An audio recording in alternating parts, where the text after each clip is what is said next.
झोपड़े के द्वार पर बाप और बेटा दोनों एक बुझे हुए अलाव के सामने चुपचाप बैठे हुए थे और अंदर बेटी की जवान बीबी बुधिया प्रसव वेदना में पछाड़ खा रही थी।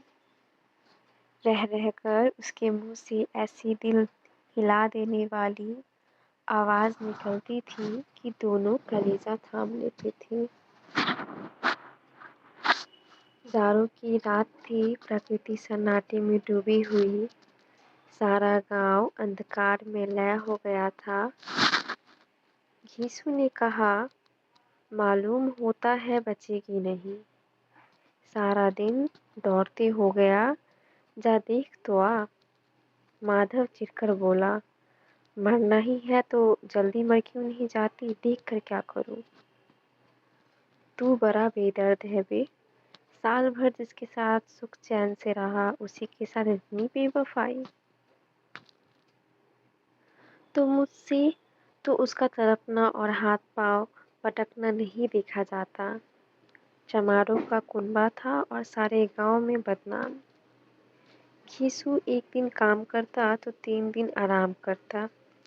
माधव इतना कामचोर था कि आध घंटे काम करता तो घंटों भर चीलम पीता।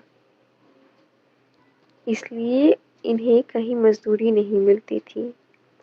घर में मुट्ठी भर भी अनाज मौजूद हो तो उनके लिए काम करने की कसम थी।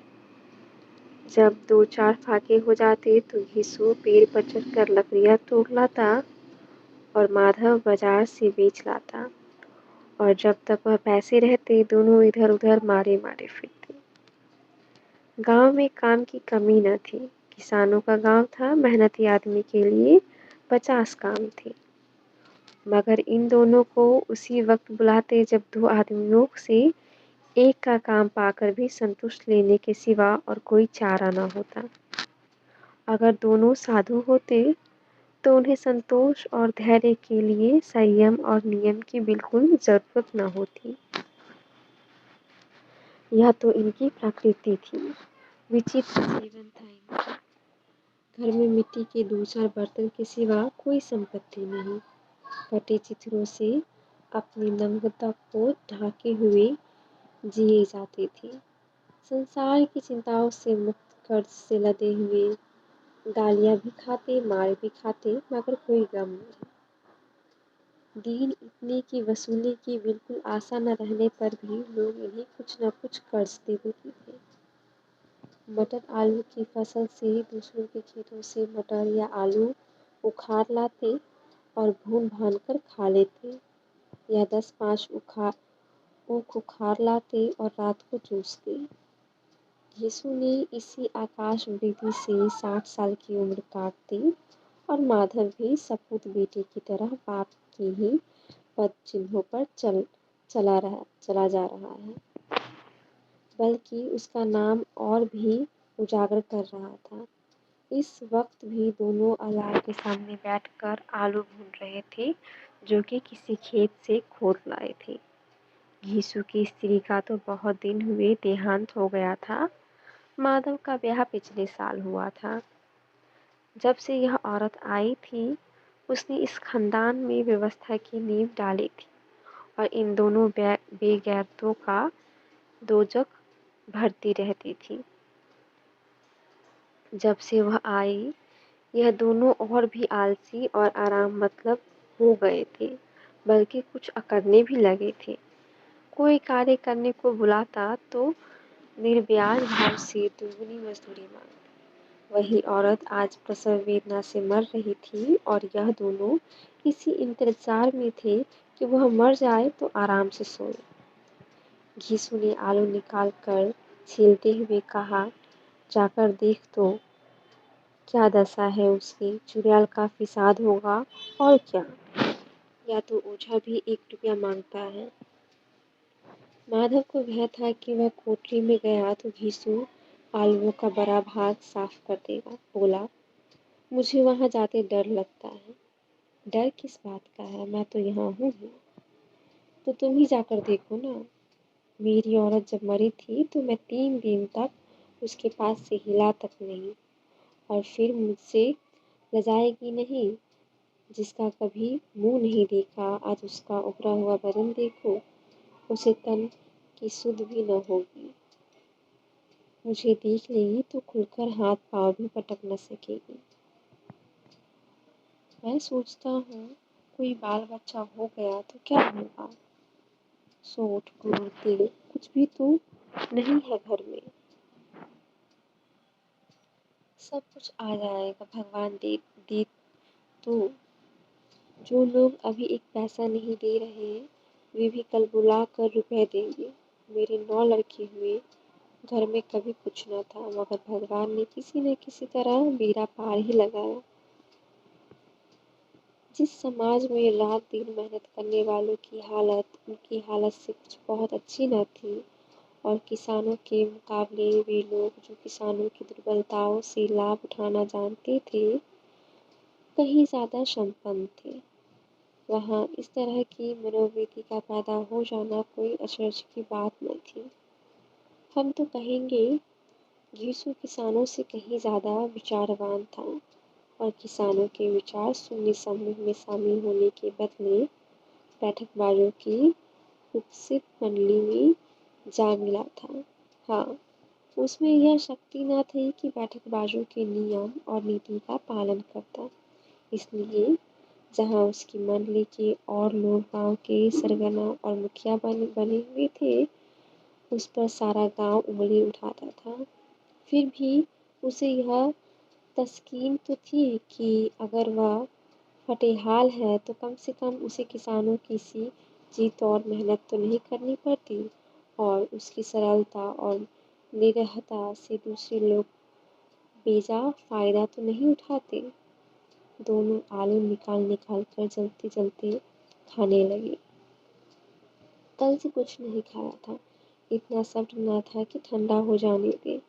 کئی بار دونوں کے جوانی جل گئی، چھل جانے پر آلو کا باہری حصہ زبان، حلق اور تالو کو جلا دیتا تھا، پر اس انگارے کو منہ میں رکھنے سے زیادہ خیریت اسی میں تھی کہ وہ اندر پہنچ جائے۔ وہاں اسے ٹھنڈا کرنے کے لیے کافی سامان تھے، اس لیے دونوں جلد جلد نکل جاتی، حالانکہ اس کوشش میں ان کی آنکھوں سے آنسو نکل آتے۔ گھیسو کو اس وقت ٹھاکر کی بارات یاد آئی جس میں 20 سال پہلے وہ گیا تھا۔ اس دعوت میں اسے جو ترپتی ملی تھی وہ اس کے جیون میں ایک یاد رکھنے لائق بات تھی، اور آج بھی اس کی یاد تازہ تھی۔ بولا، وہ بھوج نہیں بھولتا جب سے پھر اس طرح کا کھانا اور بھر پیٹ نہیں کھایا۔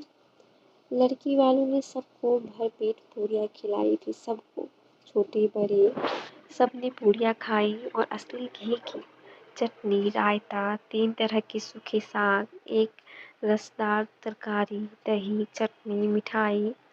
اب کیا بتاؤں کہ اس بھوج میں کیا سواد ملا۔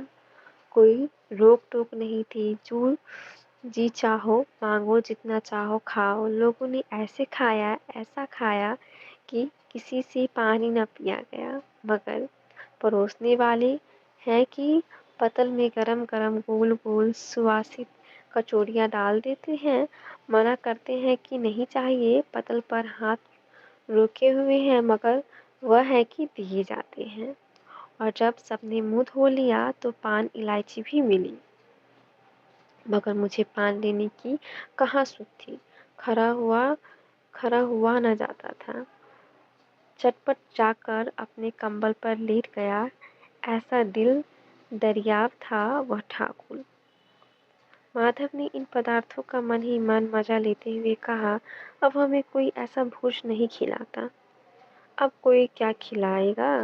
وہ زمانہ دوسرا تھا، اب تو سب کو کفایت سوچتی ہے۔ شادی بیاہ میں مت خرچ کرو، کریا کرم میں مت خرچ کرو، پوچھو غریبوں کا مال بٹور کر کہاں رکھو گے؟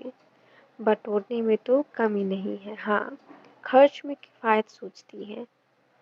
تم نے ایک 20 پوریاں کھائی ہوگی، 20 سے زیادہ کھائی تھی، میں 50 کھا جاتا، 50 سے کم میں نے نہ کھائی ہوگی۔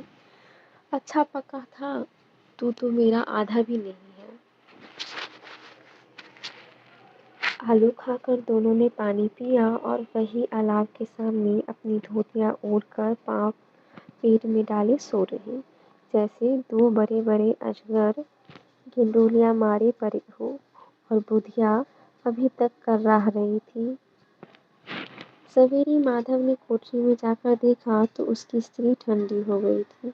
उसके मुंह पर मक्खियाँ भिनक रही थी, पथराई हुई आंखें ऊपर टंगी हुई थी, सारी देह धूल से लथपथ हो रही थी। उसके पेट में बच्चा मर गया था। माधव भागा हुआ घीसू के पास आया। फिर दोनों जोर जोर से हाय हाय करने और छाती पीटने लगे। पड़ोस वाले ने यह रोना धोना सुना तो दौड़े हुए आए और पुरानी मर्यादा के अनुसार इन अभागों को समझाने लगे, मगर ज्यादा रोने पीटने का अवसर न था। कफन की और लकड़ी की फिक्र करनी थी। घर में तो पैसा इस तरह गायब था जैसे चील के घोंसले में मांस। बाल बेटी रोते हुए गांव के जमींदार के पास गए। वह इन दोनों की सूरत से नफरत करते थे। कई बार इन्हें अपने हाथों से पीट चुके थे। चोरी करने के लिए, वादे पर काम पर न आने के लिए। पूछा, क्या है बेगुसिया, रोता क्यों है? अब तो कहीं दिखाई भी नहीं देता, मालूम होता है इस गांव में रहना नहीं चाहता। घीसू ने जमीन पर सिर रखकर आंखों में आंसू भरे हुए कहा, सरकार बड़ी विपत्ति में हूँ। माधव की घरवाली रात को गुजर गई। रात भर तड़पती रही सरकार। हम दोनों उसके सिरहाने बैठे रहे, दवा दारू जो कुछ हो सका सब कुछ किया। मुद्दा वह हमें दगा दे गई। अब कोई एक रोटी देने वाला भी न रहा। मालिक तबाह हो गए, घर उजड़ गया। आपका गुलाम हूँ। अब आपके सिवा कौन उसकी मिट्टी पार लगाएगा? हमारे हाथ में तो जो कुछ था सब तो दवा दारू में उठ गया। सरकार ही की दया होगी तो उसकी मिट्टी उठेगी। आपके सिवा किसके द्वार पर जाऊं? जमींदार साहब दयालु थे, मगर घीसू पर दया करना काले कंबल पर रंग चढ़ाना था। जी में तो आया, कह दे चल दूर हो जा यहाँ से।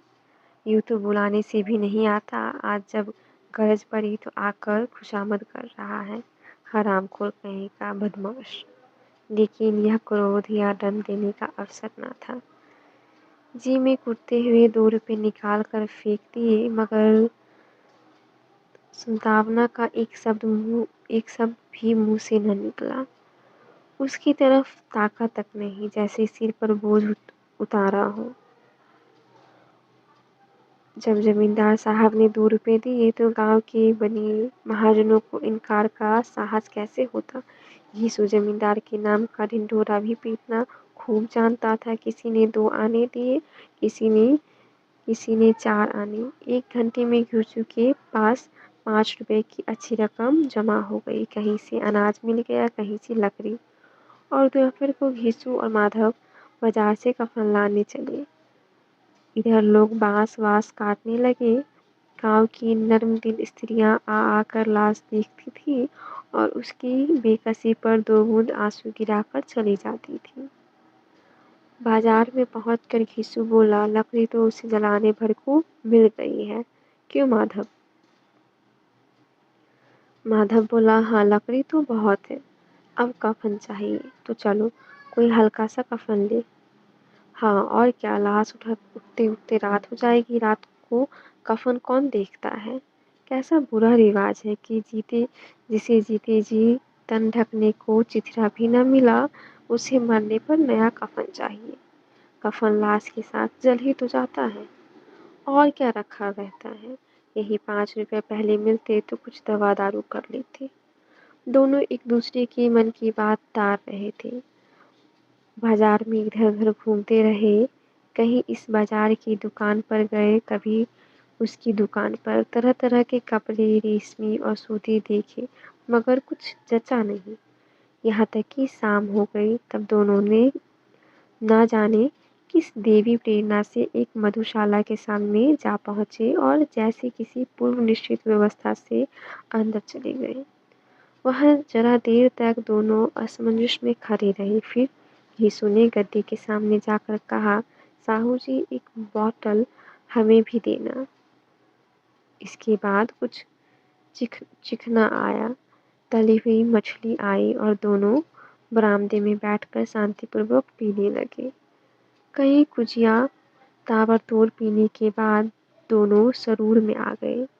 घीसू बोला, कफन लगाने से क्या मिलता, आखिर जल ही तो जाता, कुछ बहू के साथ तो न जाता। माधव आसमान की तरफ देखकर बोला, मानो देवताओं को अपनी निष्पापता का साक्षी बना रहा हो। दुनिया का दस्तूर है, नहीं लोग बामनों को हजारों रुपए क्यों दे देते हैं? कौन देखता है परलोक में मिलता है या नहीं? बड़े आदमियों के पास धन है, फूके, हमारे पास फूकने को क्या है? लेकिन लोगों को जवाब क्या दोगे? लोग पूछेंगे नहीं कफन कहाँ है? घीसू हंसा, अभी कह देंगे कि रुपए कमर से खिसक गए, बहुत ढूंढा मिले नहीं। लोगों को विश्वास न आएगा, लेकिन फिर वही रुपए देंगे। माधव भी हंसा, एक अनपेक्षित सौभाग्य पर बोला, बड़ी अच्छी थी बेचारी, मरी तो खूब खिला पिलाकर। आधी बोतल से ज़्यादा उड़ गई। घीसू ने 2 सेर पूरियाँ मंगाई, चटनी, अचार, कलेजियाँ। शराब खाने के सामने ही दुकान थी। माधव लपक कर 2 पत्रों से सारे सामान ले आया। पूरे 1.5 रुपए खर्च हो गया, सिर्फ थोड़े से पैसे बच रहे। दोनों इस वक्त इस शान में बैठे पूरियाँ खा रहे थे जैसे जंगल में कोई शेर अपना शिकार उड़ा रहे हो। न जवाबदेही का खौफ था, न बदनामी की फिक्र। इन भावनाओं को उन्होंने बहुत पहले ही जीत लिया था। घीसू दार्शनिक भाव से बोला, हमारी आत्मा प्रसन्न हो रही है तो क्या उसे पुण्य न होगा? माधव ने श्रद्धा से सिर झुकाकर तस्दीक की, जरूर से जरूर होगा भगवान, तुम अंतर्यामी हो, उसे बैकुंठ ले जाना, हम दोनों हृदय से आशीर्वाद दे रहे हैं। आज जो भोजन मिला वह कभी उम्र भर न मिला था। एक क्षण के बाद माधव के मन में एक शंका जागी। बोला, क्यों दादा, हम लोग भी एक न एक दिन वहाँ जाएंगे ही। घीसू ने इस भोले भाले सवाल का कुछ उत्तर न दिया। वह परलोक की बातें सोचकर इस आनंद में बाधा न डालना चाहता था।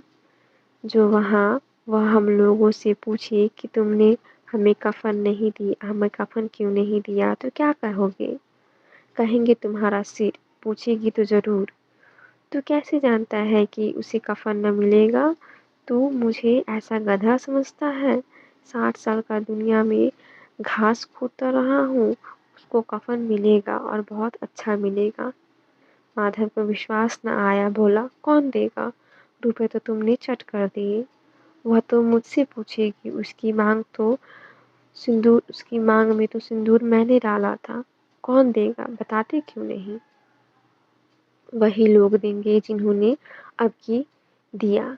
हाँ, अब की रुपए हमारे हाथ न आएंगे। ज्यों ज्यों अंधेरा बढ़ता था और सितारों की चमक तेज होती थी, मधुशाला की रौनक भी बढ़ती जाती थी। कोई गाता था, कोई डींग मारता था, कोई अपने संगी के गले लिपटता जाता था, कोई अपने दोस्त के मुंह में कुल्हड़ लगाए देता था। वहाँ के वातावरण में सुरूर था, हवा में नशा। कितने तो यहाँ आकर एक चुल्लू में मस्त हो जाते थे। शराब से ज़्यादा यहाँ की हवा उन पर नशा करती थी। जीवन की बाधाएं यहाँ खींच लाती थी और कुछ देर के लिए यह भूल जाते थे कि वे जीते हैं या मरते हैं। न जीते हैं न मरते हैं। और यह दोनों बाप बेटे अब भी मजे ले लेकर चुस्कियाँ ले रहे थे। सबकी निगाहें इनकी ओर जमी हुई थी। दोनों कितने भाग्य के बले हैं। पूरी बोतल बीच में है। भरपेट खाकर माधव ने बची हुई पूरियों का पत्तल उठाकर एक भिखारी को दे दिया और खड़ा उनकी ओर भूखी आंखों से देख रहा था और देने के गौरव, आनंद और उल्लास का अपने जीवन में पहली बार अनुभव किया। यीशु ने कहा, ले जा, खूब खा और आशीर्वाद दे। जिसकी कमाई है वह तो मर गई, मगर तेरा आशीर्वाद उसे जरूर पहुंचेगा। रोए रोए से आशीर्वाद दो, बड़ी गाढ़ी कमाई के पैसे हैं। माधव ने फिर आसमान की तरफ देखकर कहा, वह बैकुंठ में जाएगी दादा, बैकुंठ की रानी बनेगी। घीसू खड़ा हो गया और जैसे उल्लास की लहरों में तैरता हुआ बोला,